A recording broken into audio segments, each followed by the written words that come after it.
Today we're going to be talking about the EIV existing tenant search.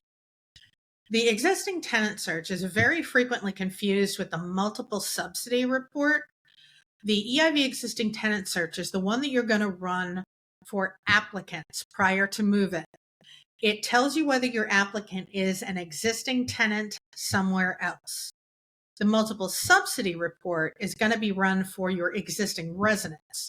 So the existing tenant search is for applicants, multiple subsidy report is for residents, and it tells you whether they're receiving multiple subsidies at your property and elsewhere. The timing for the existing tenant search is critical. Must be run prior to move-in. So before the lease and the 50059 are signed. If it's not run or it's run late, it's an MOR finding. So what do you do if you're looking at files and you find out that one wasn't run? Well, what you want to do is you want to document that you reviewed the file, that you identified that this particular existing tenant search was not run, and then document the steps that you're going to take so that that doesn't happen again. That can help mitigate your finding. Don't ever run a report and backdate it, or don't backdate your documentation. If you find it 3 months later, that's when you found it, write a note to the file. If an applicant shows on the existing tenant search, they cannot move in certain properties. In other properties, they can move in, but they cannot receive subsidy until the move out happens from the old property. The one caveat with this is that if your policies state that they cannot have any other place to live, you want to make sure you're following your own policy. HUD's rule is they cannot receive subsidy in 2 units. But a lot of properties have a rule that that unit must be their sole residence, and that's what HUD also says too, but HUD is more concerned with subsidy receipt. In either case, you want to make sure you're following HUD's rule and your own policies. So what are management's obligations? You must use the existing tenant search in EIV as part of your screening criteria for new tenants, and you have to include written policies for using the search in your tenant selection plan. So you need to say you're going to run the search, and you actually need to run it. The whole process works like this. First, you're going to run the report when you're processing an applicant for move-in. Then you're going to discuss the results with your applicant. You're going to follow up with the other property, confirm the move-out status, confirm the date, and coordinate that move-out, and then retain that search in the tenant file. When you have a tenant move-out, HUD's not going to pay subsidy in 2 locations. So if you have somebody moving out and going to a new property, the property that they're moving out of claims the last full day of subsidy.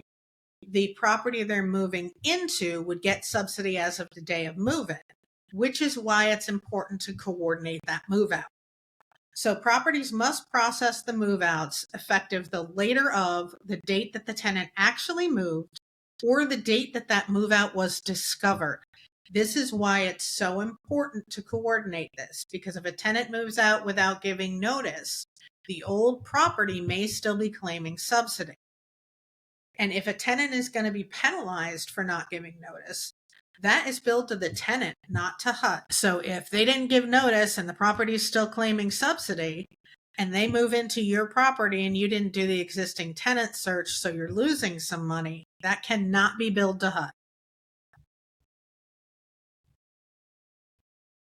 So again, the tenant's responsible for any money they owe due to their failure to properly move out. But if the property didn't use the existing tenant search the way they're supposed to, it may be difficult to collect that money from the tenant. Because if you didn't run that search and you didn't tell the tenant that they're responsible, that can cause problems when you're trying to collect. So best practices for the existing tenant search.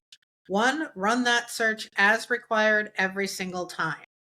One of the best ways to remember to do it is to run it at the same time you run all of your other screening. I do my background check, I do my landlord references, I do my existing tenant search. So that way it just kind of ties everything to that screening. Have the tenant sign an acknowledgement of their responsibility in the event that they show on the EIV existing tenant search. Always try and coordinate the move-outs with the other property. It's a good idea to have a standard release if they come from other subsidized housing so that you can get that information up front and get permission to talk to the other property, and require proof of move out. So if you have a tenant coming from one subsidized property to another, make sure that they bring you their move out form at that signing interview. So what if you can't coordinate?